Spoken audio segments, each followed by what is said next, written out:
Okay, friends, welcome to a very special episode of the Mom Sweat Sanity podcast. This episode is extra meaningful because it marks the kickoff of something I've been dreaming about, bringing more into this world, more in person, more connection, more honest conversations, and more spaces where women can come together to learn, to grow, and feel seen.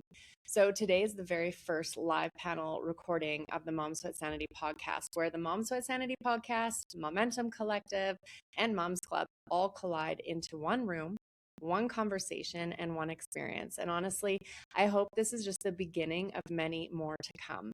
For this live panel, I had the privilege of sitting down with our incredible guest, Dr. Allana Polo, ND, for a conversation that so many women are craving right now. We talked, we learned, we laughed, and we opened up conversation really that matters. And even our guests had all of the interactions. So wherever you're listening from, walking, driving, working out, or stealing a few quiet minutes for yourself, I'm so glad you're here. And let's get into today's podcast. Hey friends, and welcome to the Mom Sweat Sanity podcast. I'm Brittany, accountability coach for women who know they're made for more. This is a space where ambition meets real life, where we talk fitness, family, personal growth, leadership, and all the what the hell is happening right now moments in between. Around here, we don't chase perfection. We build momentum. We push comfort zones, ask better questions, and take real action on the goals that matter most. Each week, you'll hear honest conversations, powerful guests, and grounded reminders that you don't have to choose between showing up for your life and going after your potential. So whether you're walking, sweating, driving, or hiding in your car for 5 quiet minutes, you're in the right place. This is your permission to stop playing small in your own life. Let's get into it. Thank you guys all for being here tonight. Thank you guys so much for saying yes to me, to Allana, to the Hunger Code, to the podcast, to everything. As I sit here, I'm like, holy, I am dealing with some major imposter syndrome right now. I'm sure we can all relate to that one, but I really appreciate you all for being here. So thank you. Sandy, thank you. I'm like, the music. Yeah, there's 2 here and there's 2 there too. I've always been someone that likes to build rooms. And years ago, this type of a room began with the Moms Club because I built something that I didn't have at the time. I had 3 young kids and not a lot of friends at the time that had kids. And so I started hosting women in my home, and we met monthly with usually some wine and conversation, which then led into bringing in guest experts on all the things from sleep training to lawyers, because we all need wills, and sometimes just great conversations. Well, always times great conversations. Then that led to COVID, where none of us could really gather any longer. And a spark was born, the Mom Sweat Sanity podcast. So I've been doing this for over 5 years now, always on a screen, always virtually through now Riverside. And the art of connection has always just held true. And so tonight, the two kind of collide because all y'all said yes to Mom's Club and smashed the capacity of our house out of the park. And so here we are tonight, bringing in Tamir as well. So I am so thankful for all of you saying yes and for making this imposter syndrome really feel like what I'm doing is fun and making a difference. So thank you. Before we totally dive in, I want to take a moment and say thank you to a few people. Alexis, thank you. If anyone needs any brand building support, marketing support, go talk to Alexis. She is the jack of all trades, an incredible human being, and thank you. To the women that said yes to me all night long, Dr. Allana Polo, thank you. Also, gift bags along your seats tonight, and then the other swag bags of yes on the table. From Fresh Skin Lab to Nikki Schultz to Meredith Dawson, the Patch Method, and myself, thank you. So make sure you're taking one off the table when you leave tonight also. Oh, and La Tavla, Jana. So now let's get to why we're actually here tonight. This is not another event that you're going to sit and watch something or listen to for 2 hours. This is definitely going to be interactive. Allana and I are going to chat for a few, and then we're going to make sure that you are a part of this conversation. We want you to leave these types of things feel lighter, resourced, and just really being seen, heard, and valued. So this room is built for you for connection and conversation. So after we chat here for the next 45 to an hour, bars there's still more food and just all the connections. So welcome to tonight's conversation. Ready? Ready. Okay. So for the women in the room that don't know you, can you start there? My name is Allana Polo. I'm a naturopathic doctor. I'm a mom of 2 young boys. I have a clinic in New Westminster. It's an integrative functional medicine clinic where myself, I'm there. I have 7 other naturopathic doctors. We have a pharmacy, medical doctors, acupuncturists, massage therapists, and a pharmacy on site. I've really built a space that embodies this. Just, my passion has always been health and wellness, women's health, especially menopause and weight loss. And so this clinic began 15 years ago. I was a naturopathic doctor, graduated in 2010, and then I opened the clinic in 2014. And it really is just, we're some of our parts, all of us under one roof to deliver care that I felt was missing in BC for a lot of women and men, but just, general health and wellness. There wasn't a lot of spaces 14 years ago where you could go to feel heard and supported and listened to. And so I really wanted to bring that space into the clinic, and it's called Polo Health Longevity Centre, and it's a huge part of who I am and what I do. Thank you. Yeah. You guys got to go check her out. She's in New West. So now let's talk about the Hunger Code. So the Hunger Code is a book that you launched last year. I think just even with the title makes us feel seen as women, like something is finally being named. So where did, first of all, the title come from? So, like I mentioned earlier, weight loss is a large part of my practice. My parents, I'll share more of my story, how I got into this, but my parents struggled with obesity most of my life. I grew up watching my parents on a diet, off a diet, binge on the weekend and start fresh on Monday. And, they were lifetime members at Weight Watchers. I remember for my dad's birthday, I baked him Atkins muffins when I was like 12 years old. I remember what are you eating today? What diet are you on today? Can we go for dinner? Oh, I'm not eating that. So I'll just bake you muffins that you can eat. It was a really dysfunctional relationship with food in my house growing up. So I really felt like from a very young age that I just needed to crack their code.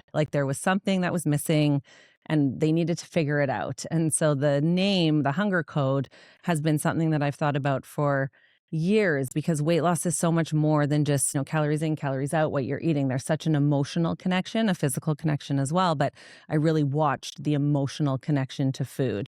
And so the code was really something I was like, one day they'll just figure it out and they'll crack the code. And they have. And I still, I actually work with them very closely and spent many years trying to figure it out. But that's where the name was born. So last year I wrote a book. It's called The Hunger Code. And it's basically a book about diet and weight loss, and for people who've struggled with yo-yo dieting their whole life, who are looking to get off the diet roller coaster, but also a real hard look at why you're riding the coaster, and hard questions to ask yourself physically and emotionally. So we talk about hormones, and we talk about, gut health. We talk about a lot of physical reasons why you struggle with your weight, but the first 3 chapters are very mental, emotional. So it's like a self-help book mixed in with the physical realm. And so that's where the book was born from. It's so important. Through the Hunger Code, because I have read it, the pillars. So what are the top pillars that you've outlined? The way I've broken the book down is I've discussed 6 hungers. So I feel like in the world of, weight, and the women that I've helped and men that I've helped over the last 15 years, we can categorize most people in these 6 categories. And you might resonate with 1 or 2 or all of them. But the first is healthy hunger. So healthy hunger is our true hunger, physiological signs that we are hungry, that we need to eat. So low energy, hypoglycemia, dizzy, shaky, all the reasons that we should be turning to food. Most of us are not eating out of healthy hunger. But in the book, I really try to teach you to come back to that place of healthy hunger. So that's the first hunger. And then we have 5 unhealthy hungers. So the first hunger is head hunger.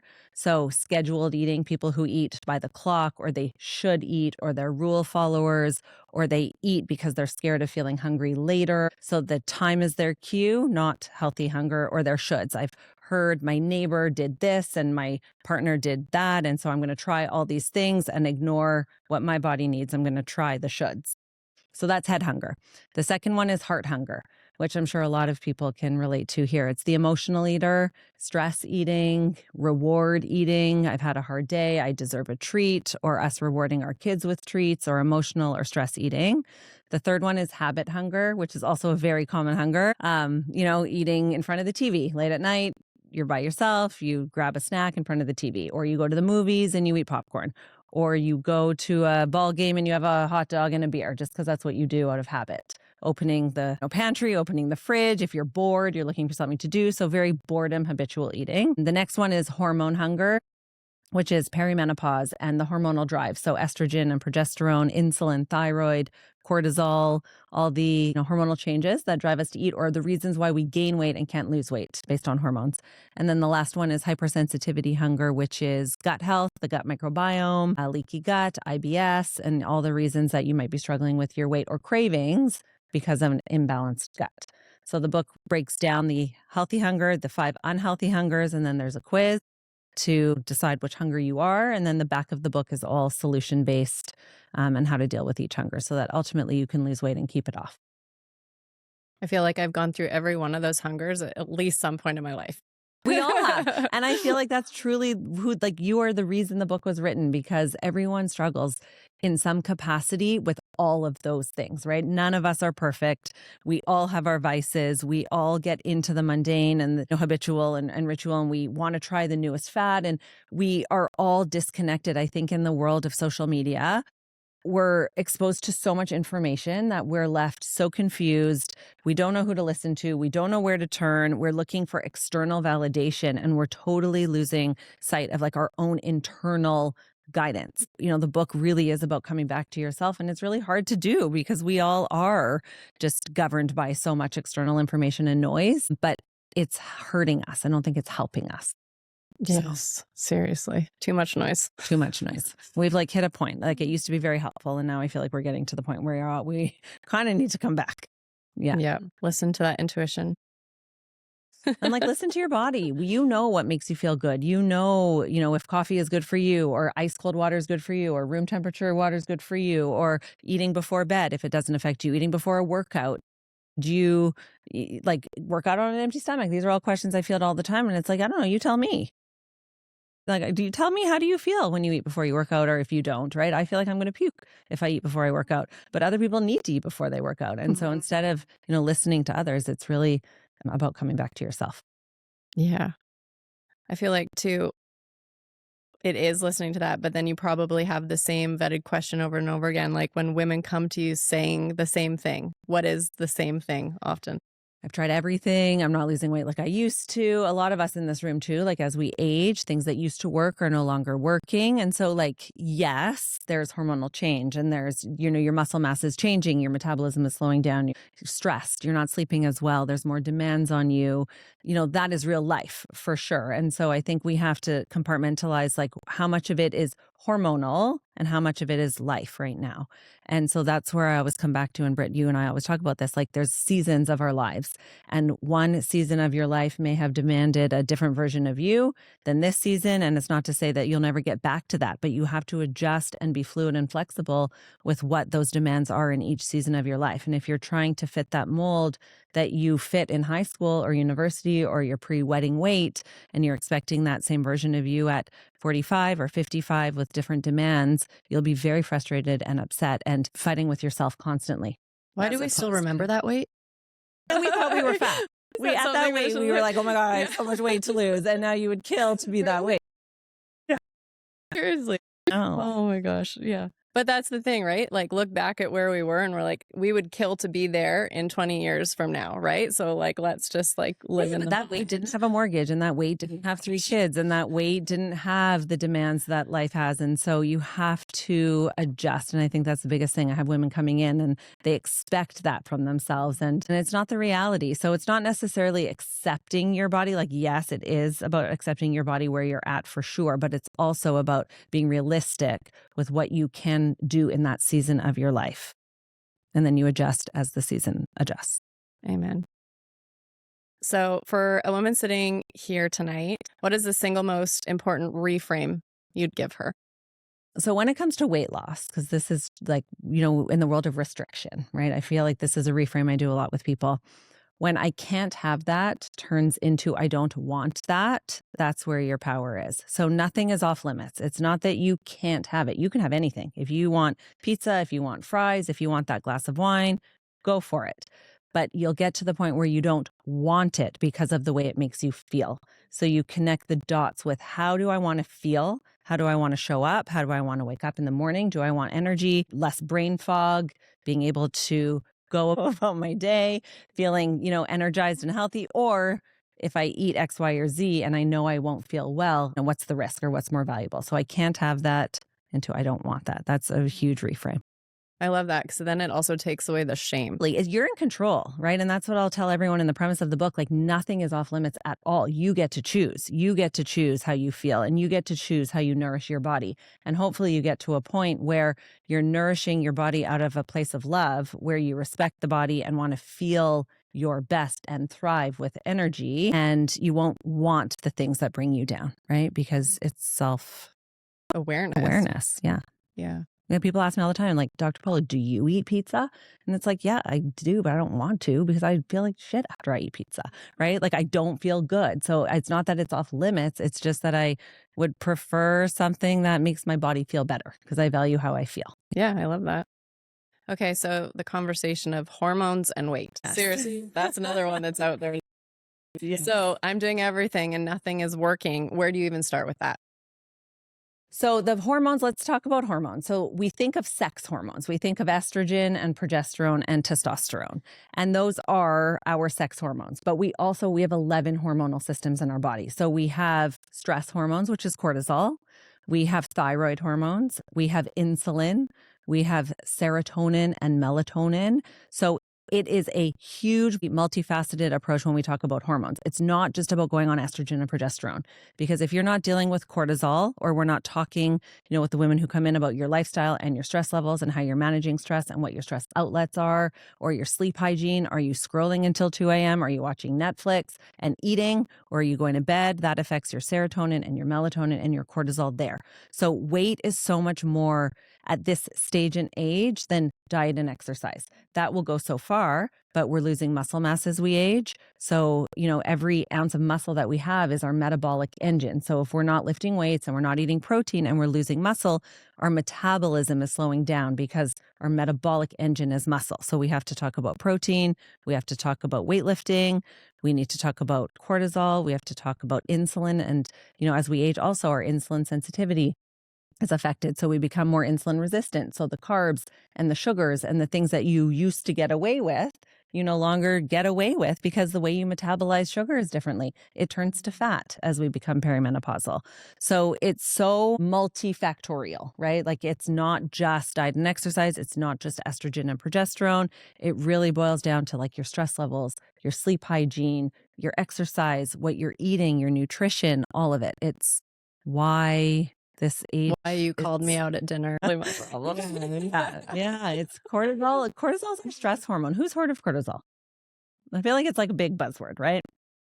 Cortisol is our stress hormone. And so cortisol really is a hormone that we all produce to protect us. It is self-preservation. So when we're under stress, our body just tries to protect itself by hoarding reserves and energy for later. We're animals. So biologically, we are meant to go through stress and relax. But if we're all dealing with stress 24/7, 365, and our body never has a chance to relax, it's constantly storing energy to protect us for later when we need it. So when we're under stress, our body is just trying to hold reserves. And those reserves, unfortunately, are fat stores, because that's what gives us energy in a time when we need it. So it's just about balancing for a lot of people stress. And it's not to say that stress isn't going anywhere, right? We all have stress. Life is stressful and there's demands, and that's not going anywhere. It's how we either adjust and adapt to the stress, our stress response, or ways that we can support our cortisol truly through like adaptogens and supplementation and your outlets and your exercise and stress reduction techniques. They really go a long way. So I also feel that a lot of us run labs. We go to the doctor and get these labs, and oftentimes they come back normal, but normal isn't always the optimal side of that. And so how do we advocate for ourselves in that gap, and what do we need to be doing? Great question. So there's two things. The first thing is for everyone to just be aware of a reference range is, and when it comes to blood work, a reference range is a huge range that they basically plot. Everybody who's gone for lab tests will fall within that reference range. So it's huge. But that doesn't mean normal is optimal. So you look at women whose iron is, the low end of it being anemic is 15. But if you're 16 and you're not flagged, you're normal, you're good, right? But optimal is like 80 to 100. So the way, or like a blood sugar, right? At 5.8, the cutoff to be pre-diabetic of HbA1c is 5.9. But if you're 5.8, no one even looks at it because you're normal. So the lens that I look for your labs is really not about whether or not it's flagged. It's where you fall within that reference range and those optimal values. And you'll really get that, I feel, through a naturopathic doctor or a functional medicine doctor. I have so many women who come to me, they're like, my doctor didn't even bring it up. The cholesterol was flagged, but they said not to worry about it, right? But it's so much bigger than just like what that number represents. And then a lot of doctors, same thing. MSP, unfortunately, will only cover certain labs. So what you're getting is not necessarily the whole picture. It's just what MSP will cover. So just because those labs are normal does not mean that everything is normal. It just means that what was checked was normal. And more often than not, things are not checked because, MSP just really has a limit on what will be done. We're left in this conundrum where you have to pay privately to get access to private labs, and it's really prohibitively expensive for some people. And so not everyone can afford to come and spend $1,000 with me to do labs.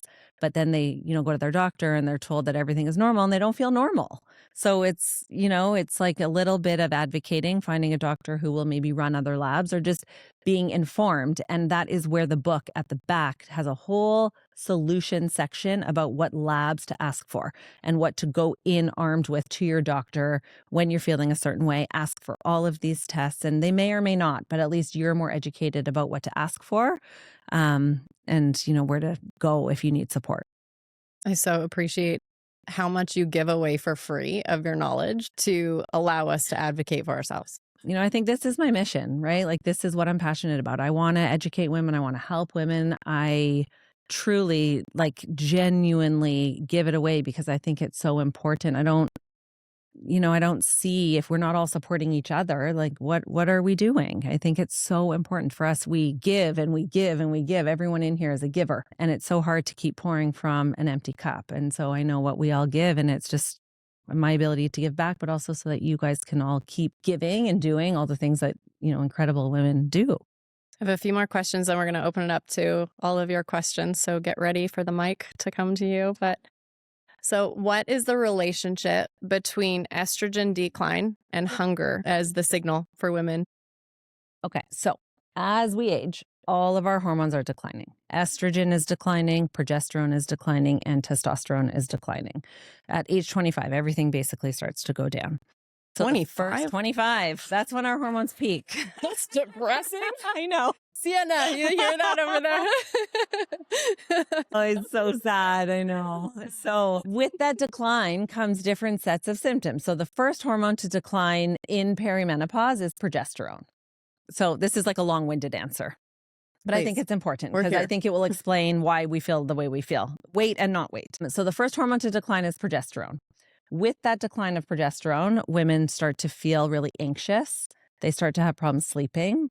They have more PMS symptoms, really tender breasts or breakouts before their period. They're really tired before their period. You might get night sweats before your period, water retention, and bloating. So those are all, and weight gain. Weight gain comes with all of these. And so those are all reasons why you might choose to supplement with progesterone to help with those symptoms.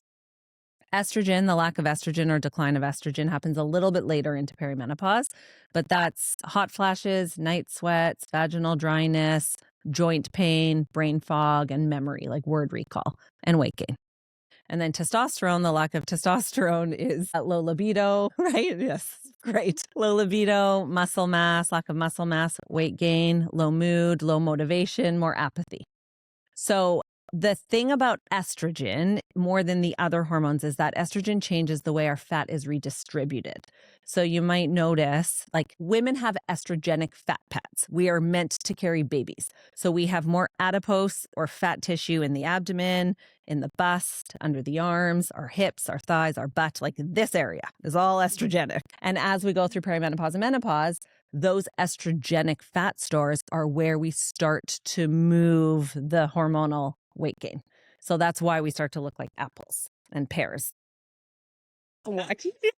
It's all because of estrogen. And why we get more visceral fat, like that belly fat, that abdominal fat, that's called visceral fat. That is because of the lack of estrogen. So women think miraculously that when they take estrogen replacement therapy or menopause hormone replacement therapy, that the weight is just going to fall off their body. Unfortunately, hormonal fat is very stubborn fat. So as soon as you start taking hormones, it does not mean that the fat is going to fall off the body by any means, because it is so stubborn and so hard to lose. That is why the rise of GLP-1s like Ozempic and Mounjaro and Wegovy and all these drugs are what they are, is because women are taking hormones and the needle is still not moving on where they're holding their fat and their ability to lose weight. So it's a little bit of both. It's the redistribution of the fat, it's the lack of hormones, and then it's just how our body stores and holds. And sometimes you just need a push. Okay. Yeah. I know. I feel like that's fine. It's all negative, bad news. It's not. It doesn't have to be. It doesn't have to after 25. I'm going to reserve some more questions for all of you. So I'm sure we can go down that path a little bit more. But if every woman tonight in this room took one thing from your book and applied it starting tomorrow, what would you want that one thing to be? So many things. Listen to your body. I feel like we have been completely disconnected from our bodies. If I asked you guys like what color your pee is, or if you have undigested food in your stool, how many would know? Yeah, let's see. Who knows? This is pretty good. Half, the other half, right? We need to start paying attention. We're disconnected from our bodies. So my biggest piece of advice would be like, it's so easy to compare to everyone and what everyone is doing and what they look like. And everyone has a different story. Everyone has a different stress level. Everyone has a different home life, work life, balance, relationships. Like, it all impacts you and your picture. So come back to yourself, really connect with everything. Like, what is your body asking for? What does it need? How are you feeling? And that will really guide you, not just in weight, but in like everything, energy, mood, relationships. Yeah, I feel like coming back to yourself is like a real takeaway. Okay, I'm going to open it up. So if you have a question, you can raise your hand and Kaisa will bring the microphone over to you. And don't be shy, because I guarantee you that any question you have is something that someone is wanting the answer to also. It's true, like hormones, GLP. I have a list of a few that have been sent in. I want the room to answer. So I was going to say, I don't think I need the microphone because I'm a teacher. But what is the push? I want to know what the push is. This is the month that I've shifted officially into menopause, and then I do all the things Britt knows. I train 6 days a week. I eat healthy. I do all the things. It still sits, right? I went for the DEXA scan. It's good to know that all the good numbers are there. But what is the push that you talked about just now? You said there's that like push that you can do. Okay, so that's a good question. So menopause, right? So we look at optimal numbers like thyroid. A lot of women that I'm working with, so let's pretend I'm working with you, and most of the perimenopausal I work with for weight loss. I'll run your labs. I will optimize your estrogen, progesterone, and testosterone. I will look at your insulin. If you are a candidate for berberine or a GLP-1, we'll talk about it. I put many women on GLP-1s just as the push. I have a weight loss program that I do with many women. That's also a push. We use a hormone. The hormone recalibrates your hormonal system. We change your diet. So there's that option. We will look at carbs. We will look at sugars. We will look at like the supplements that you're taking.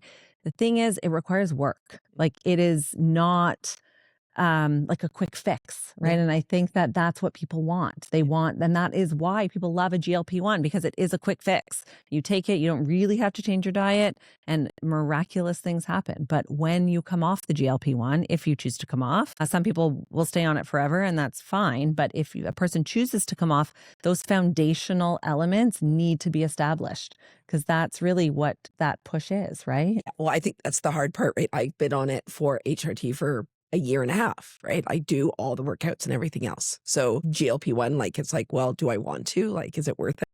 Yeah, then that's a question and that's like, we can talk about it. Is it worth it? Because how many people have thought about a GLP-1 in here? Probably many. Yeah, of course, right? How can you not? That's the noise. That's our algorithm. That is what we're getting bombarded with. And so, I think that for people who really struggle with food addiction and sugar addiction and food noise, GLP-1s can be life-saving. They turn off the brain in a way that a person who's thinking about food 24/7, never thinking about it is really life-changing. You lose a ton of weight, but you also can lose a lot of muscle mass. You can definitely lose bone density if you don't have that muscle mass. So it doesn't come without risk. What I pose to everyone, whether I write a prescription or not, is there's no drug on the planet that doesn't come without side effects and a pro and a con list. So if your pros outweigh the cons, then you go for it. But if you have so much muscle mass and you've worked really hard and you want to protect it and preserve it, then maybe it isn't the drug for you, right? Or you use it for this season of your life. You use it at a really low dose, you microdose, and you use it to get you through the season that you cannot put the effort in at the gym and changing your diet and those things. And then you ultimately make that change down the road, right? But yeah, I find it a really, really valuable tool in the right person for the right amount of time at the right dose. I find it funny. There's something with us women that we feel we have to make everything hard to be worth it. And so there's all these tools out there to help now and to support. And yet we feel shame or I have to try everything else before I'm allowed to do this. You're right. And we kill ourselves doing it. Yeah. And we really do. We really put so much pressure on ourselves, and we're up to go to the gym at 5 a.m. and we restrict all carbs, and we make ourselves depleted and irritable and moody and angry, all while you could have something that does just support you. Yeah. Tools, right? That's right. And I feel like any tool, and this is how I feel about a GLP-1 or even my program. And there are some people in the room who've done my weight loss program, and you can talk to them if you want to successfully, but the foundations have to be there regardless of what tool you use. And the foundations, the fundamentals, are so simple, and they're the low-hanging fruit, yet we make it so complicated, right? How many people in here are drinking 3 liters of water a day, right? So start there. How many people a week? Exactly, right? How many people are really getting off their phones and practicing sleep hygiene and getting a good night's sleep? Right? You will not lose weight if your body is exhausted. If your body is exhausted, it craves carbs and sugars because it wants energy. And so you're why am I craving sugar? I need carbs. Start with sleep. When your body isn't tired, you won't crave that quick energy. So the low hanging fruit, that is a whole chapter. It's about the stuff that we think is so simple, but is really what moves the needle, and consistency and day in and day out, and actually doing it, exercising and walking. And, we think walking is exercise. Walking is not exercise. Walking is a fundamental movement that we are so sedentary as a society that we think walking 10,000 steps a day is exercise, but it's really what our body is designed to do. So these little things have huge impact. And then we go straight to carnivore, and we go straight to fasting, and we go straight to all these crazy things without establishing the fundamentals. And so no matter what tool you're using, those things really are imperative. Thank you for being brave. I'm going first. Next. Anyone? Jenna? Yeah, I knew peptides would come up. So GLP-1s are peptides, as so peptides are... I'm talking about the illegal ones. Yeah, illegal.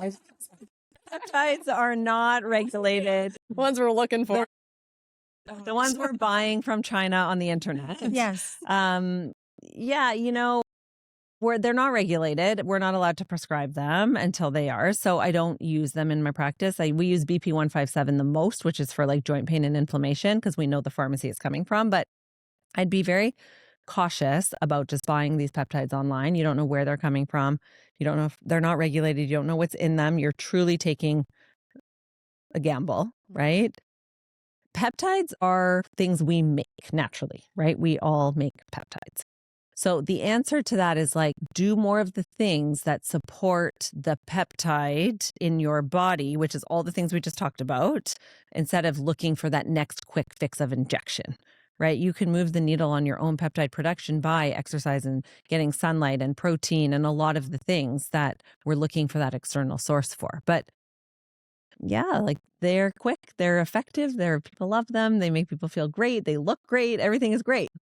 But nothing replaces just the natural, what our body is designed. We are designed to make these peptides. So we have to just push the body back into the nature of like making it the way we're supposed to make it. There's the glow peptide out there right now, and it has a patch now. So in your bags, this is the glow is not there, but the metabolism one's in everyone's bag going home from the patch method, and this is her new one, the glow. So it's a transdermal supplement patch.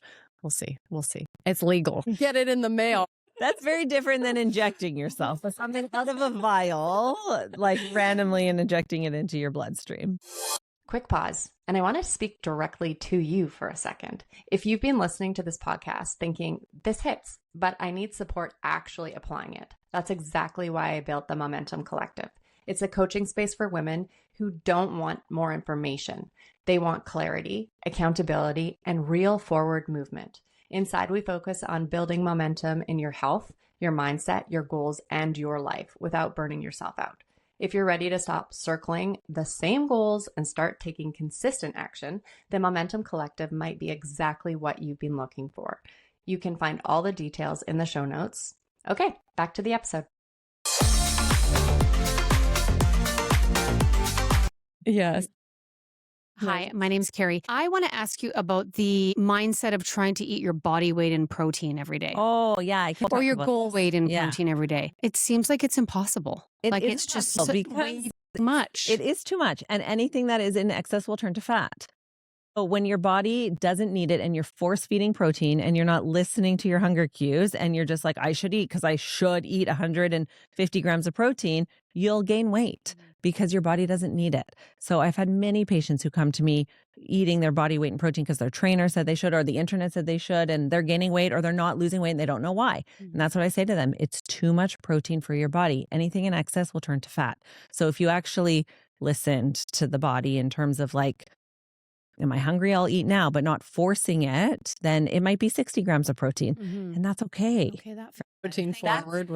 Head hunger. That's the hunger I talk about. Head hunger, the shoulds. So you should be eating that much protein. Like, who says?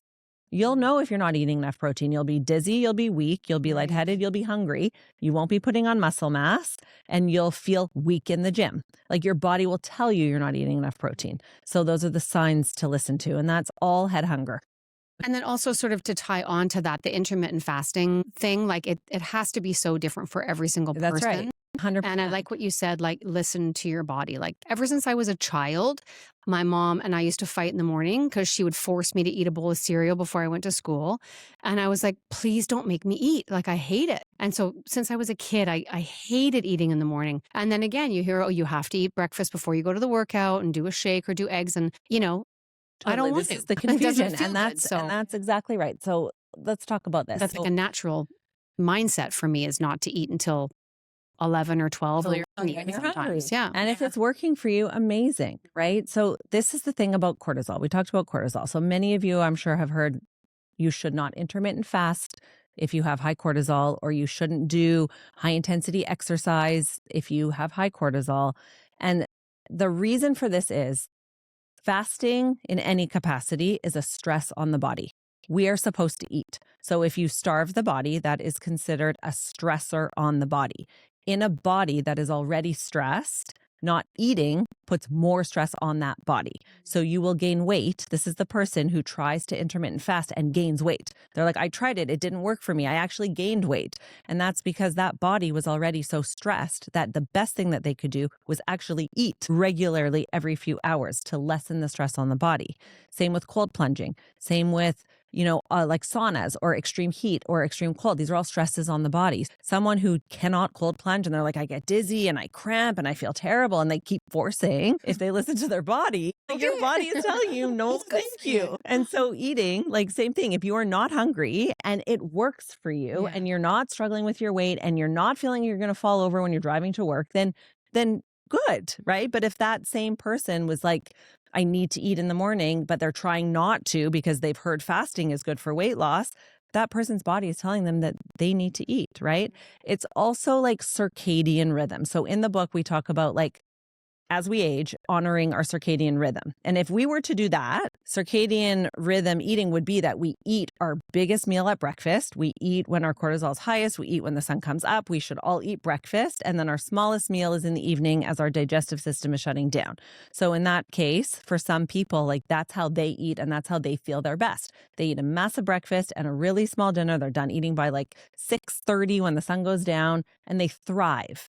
And there's people who are vegan and they thrive, and there are people who are carnivore and they thrive, and they couldn't be more different. But that's because we are all so different. So if we're trying to follow the same rules, we are going to fail.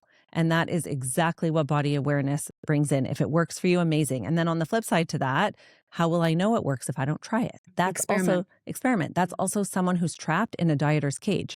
That is someone who like doesn't trust their body and they need to try everything, because how will I know if it works? Like what works is body awareness, right? So yeah, those are really good questions because they're things I field all day long. Okay, thank you. Yeah. Who's next? That's just like life, right? We were just talking, Natasha, right? Or like just try. You never know what's going to land in life if you don't just try, right? And then we keep moving from there as to, okay, that worked, or that didn't feel great, or it's in learning your body again. Yeah. It's like learning truly like what works for you and when, like, and like certain times of your month. Like how many people feel their best in the first week of the month? Like when their period ends, your first week after your period is the best. And then it all goes downhill, right? When you ovulate.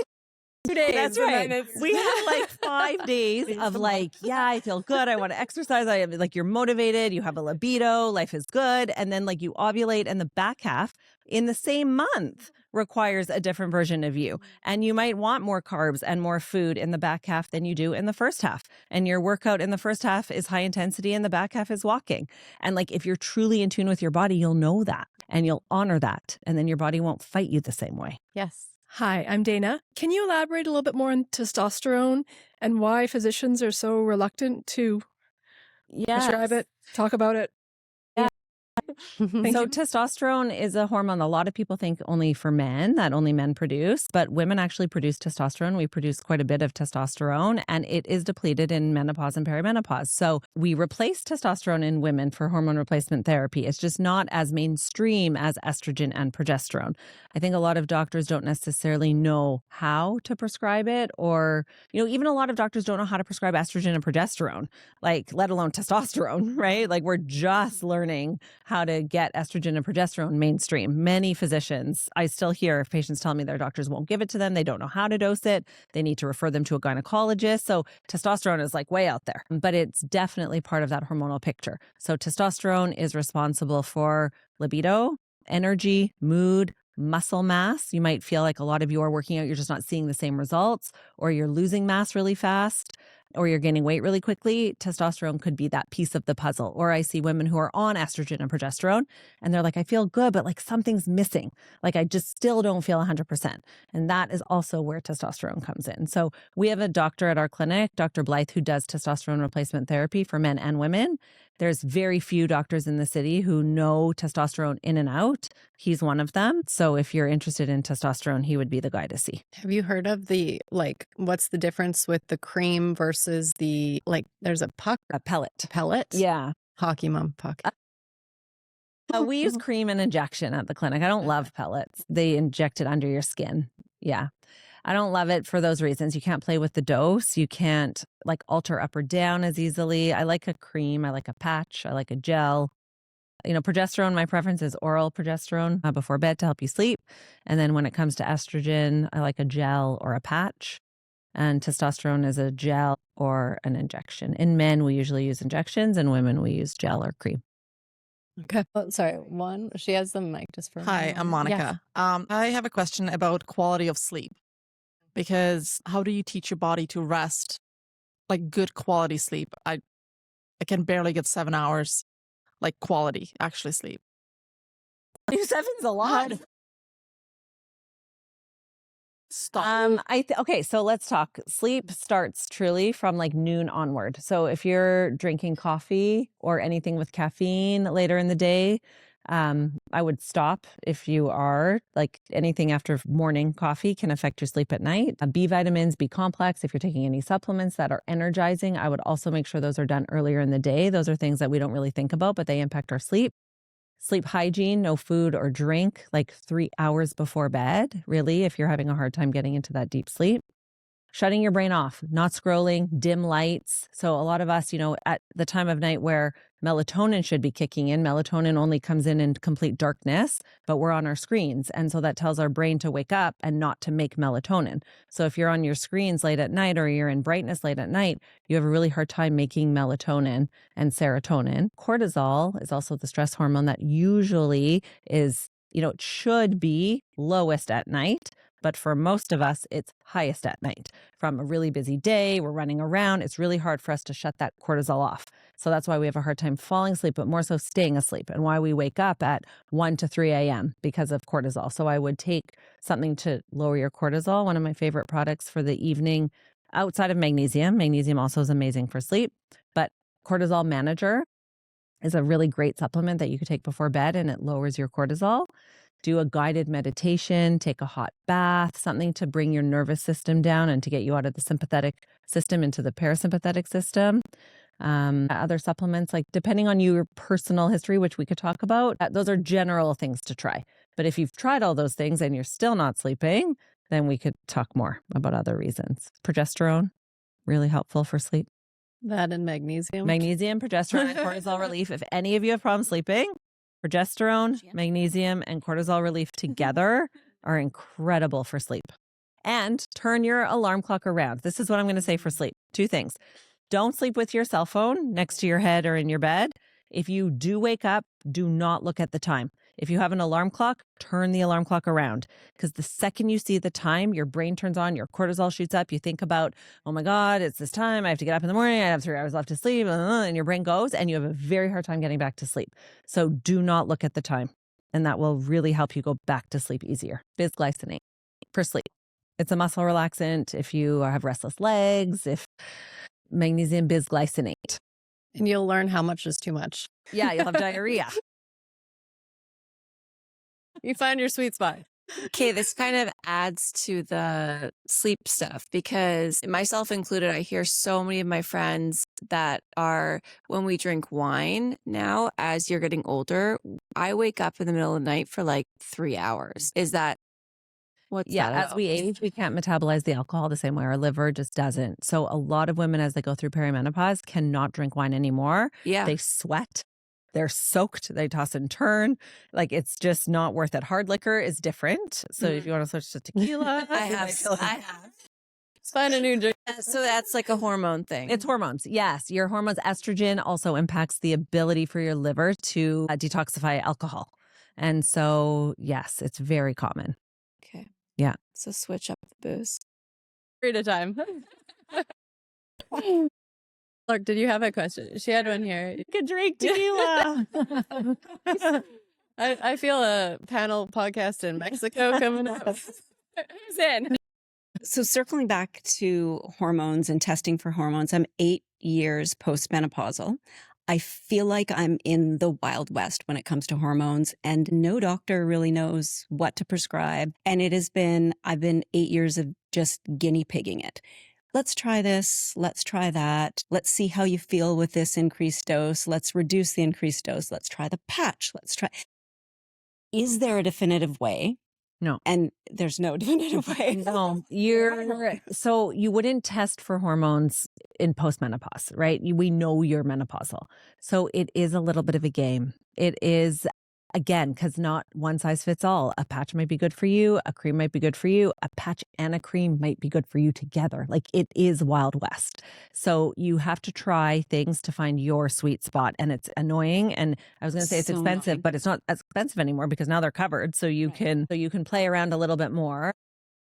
Does it help if you have a baseline from prior to menopause? No, because your levels are now low. So we go based on symptoms. So working with someone who knows hormones, like, I'm happy to help you. There's many clinics you could go to. Like, I think you need a doctor who knows like symptom management, right? Because if you're still getting hot flashes and night sweats, then obviously the dose of estrogen is not high enough. So, is it unrealistic for me to try and get back to the way I was feeling pre-menopause? Like, No. I just no, I feel like I'm just constantly thinking something doesn't feel right. Something feels wrong. It's still off. Things aren't right. No one really knows what to do with me. And do I just give up and go, this is my new normal?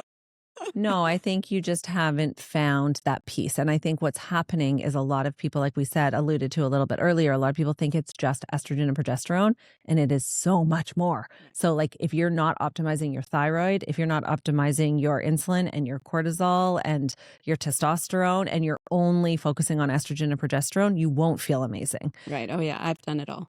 So then, yeah, if you've done all of that and you still don't feel great, then we can talk. I mean, I'm happy to help and see what you've done and what you've tried and try to fill in those gaps. Something as simple as like, I'm not kidding, low vitamin D, low B12. Right. Those are overlooked and they are so impactful. Like if your mood is low or you have joint pain, check your vitamin D. If you're like having restless legs and heart palpitations and you're anxious, check your iron. Those things really make a difference and they're rarely checked. I have another question. My doctor was refusing to give me HRT because my sister had breast cancer at 32. That's an old school way of thinking, right? Okay, so there's because I said, forget it. I'm going to do it anyway and went somewhere else because I just thought that was crazy. But then in the back of my mind, I'm still kind of thinking, maybe she's right. I don't know. I don't want to end up like my sister. So this is what I'm going to say when we go back to like pros and cons and risks, right? You're still taking a drug. You're still taking a hormone. So just because science says today that something is safe doesn't mean that the science from however many years ago wasn't valid, or in 50 years from now, there won't be new science, right? Mm-hmm. You need to weigh your activities of daily life today. Mm-hmm. And if they are being impacted by low estrogen, then you would be a candidate for estrogen, knowing the risks potentially associated. So when I'm working with women who have a history of cancer, it says it's safe, of course, but that's an ultimate choice that you get to make, not your doctor, not the health professional. If you want to take it, it's your choice at your discretion, knowing all the information and needing it because you're suffering or struggling in whatever capacity you are, that would warrant you taking it. Yeah, right? Like murdering my husband. Right. It's probably worse than the risk of cancer. Exactly. So like I put it back on like everyone, it's like a joint decision. Right. Right. And I feel like a lot of doctors decision. She's just also so what you could say is, that is an older school mentality. But I would say like, if you're going to take it, then get your mammograms every year, get a DEXA scan, get a PAP, every 3 years, I think is what it is now, every 3 years. Do those things to ensure that you're safely taking estrogen. That's it. Yeah. Okay. Anybody? Good luck, Andy. Poor Andy. A few more. Do we have any more questions? Okay. So I did a fellowship in anti-aging medicine. So hormone replacement therapy, it was a whole fellowship on hormone replacement. And someone asked the professor that question, and his answer was, you take it for as long as you want to feel good. And like that means for some women, I have people in their 80s that are still coming to refill their hormones and they're thriving and they feel amazing. And then there are others who also are hesitant about hormones and they want to like use it to get through the season of menopause, and then they decide to come off it. Some come off it and they feel totally fine. Others come off it and they realize like how much it was helping and decide to go back on it. So like there's no answer, right? I think that they're safe for use forever. There used to be a rule, 10 years, like that's the old school. You could only be on it for 5 years. Then they extended it to 10 years safely. And now it's as long as you want. Yeah, you're welcome. But something like endometriosis and fibroids and cysts and other things that have estrogenic qualities, again, like that's an indication that your body probably has enough estrogen. So in your body, you don't need more estrogen, right? So you could support the body through progesterone and other things that are totally safe and offset that estrogen. So in a lot of women who I'm working with that have fibroids, really heavy bleeding, cramps, like, all of it waiting for a hysterectomy or not sure that they want a hysterectomy, they don't want an IUD. We go down the path of just putting them on progesterone to help offset the estrogen because it's all about balance, right? So yeah. And that's super painful. I'm sorry. Yeah. And I now actually don't have estrogen. So that's why I'm like, maybe I can go back on it now, because before the supplementation I doesn't because my balance was always like 800. Yes. So now I'm like nothing I'm taking. I'm Yeah, no, but that's great. Yeah. Because it is 1 to 10. And they don't know they have it. So usually that when people don't have their balance hormones, they may not even know that they have something like hyperthyroidism. Because 1 in 10. You're right. And they think that being in pain every month is normal.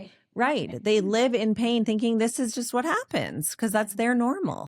And I do think that women's health is like very underfunded, it's very under-researched, and the amount of information that like when I was 17, it's not in 50s, I'm doing these balance and these, and I'm like, no. And now they're like, oh, these are all the symptoms of endometriosis. I'm like, yes, that's going to happen at 17. Yeah. Mm-hmm. And now it's, 30 years and this is what it is. But back then, so I think that there's going to be those issues with like our hormones and like balance. That's right. Yeah. I have women who are 60 and missed the boat on hormones. They went into menopause 20 years ago and were never given hormones. And now they show up wanting hormones and same thing, right? It's like just because they weren't available doesn't mean necessarily they can't have them now. Yeah. Mm-hmm. Okay. We'll do 2 more questions. I know Ashley has the mic back there. You actually just led right into my question. So I'm curious if there's been like an increase in like menopausal symptoms with our society, or I don't know how to ask this, like previous to now, were people experiencing the symptoms they were, but just didn't have the support? Or is there now a bigger societal picture here? I'd love to kind of hear more about this question so much because I say this all the time.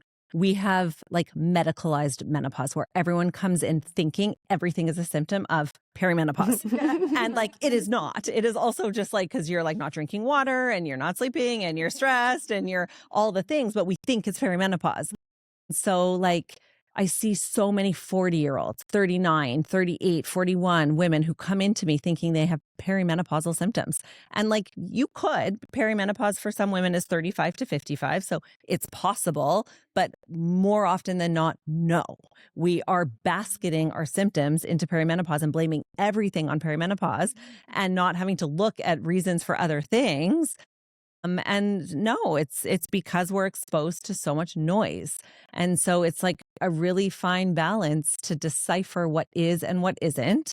And like, that's where working with a professional is really important. Because when I run labs and I show them like, no, it's actually not your hormones, it's this, then it's like, okay, right? But yeah, it's become a thing. Yes, not good. No, yes. I'm so busy. It's true. Right. You tell him everything is perimenopause. Yes. That's our secret.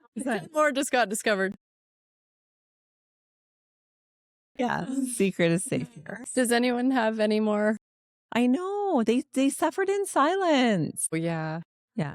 No, but I also think like, yes, our moms went through it, but our moms, at least like I can say this generalized because obviously everyone has a different situation, but I don't think that a lot of women were pulled in as many directions, and the stress, the work, the family life, the busy, the finances, the relationship, like our world is nuts compared to what they went through. And physiologically, I think we are going through a more extreme symptoms of perimenopause because of all of that, and environmental exposure and like xenoestrogens and like hormones and plastics and BPAs. And like, there's so much that goes into it that it's totally a different generation mentally and physically for sure.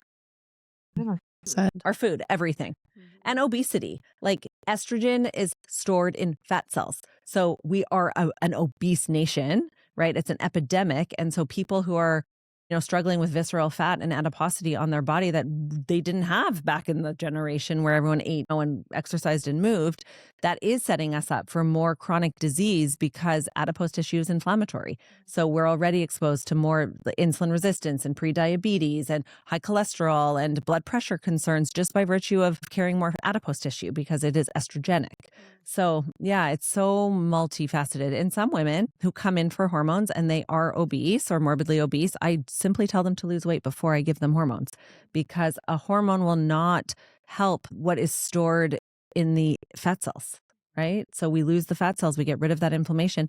More often than not, their symptoms dissipate, right?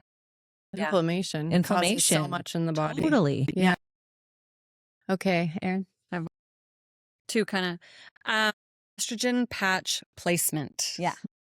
I find it depends where I put it. Sometimes when I've had blood work done like consistently every 3 months for a while, and then if I put it in some place, my levels go down, and if another place it goes up. So what's the best place? Okay, so that's a good question too. These are such good questions.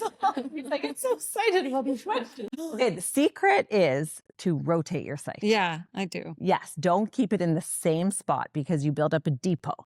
And so you don't absorb it the same way in the same spot. So my preference is low abdomen to hip, all the way around. So like your ovary, left, right, top of your hip, and just every 3 days, circle. Yeah. And if you still are not absorbing. And then you get that glue. Yes, I was just everywhere. going to say, if you're still not absorbing, it could be because of the glue. And so for some women, like you have to like get the glue off with like alcohol and it doesn't come off and that impairs the absorption. So in that situation, sometimes we change to a gel. And it's just more annoying. Amount. Like if you're doing labs on a patch, what's the... I don't do labs when I have women on hormones. I go based on symptoms. I feel like you're chasing a number, not the person. And so there's a lot of people who run labs and like don't really care how you're feeling. They care about the lab. And I really focus on how you're feeling because you'll know that you're good. And I know your blood will be good when you feel that way. I also know when you have too much estrogen based on your symptoms. You're gaining weight, your boobs are big and sore, you're hot, you're sweaty. The symptoms of not enough estrogen are the same as too much estrogen. So if you're having all your symptoms return, we know it's too much without checking labs. Yeah. So there's a sweet spot. Yeah. Okay, one more. Yeah, go for it. Hi. I've been wondering what the best thing to say to people, if they come see you, what are some of the complementary other practitioners? Because I feel like it's like, oh, go see acupuncture, go get massage, go, see all these other types of clinicians as well. And I'm lucky I built a team for myself.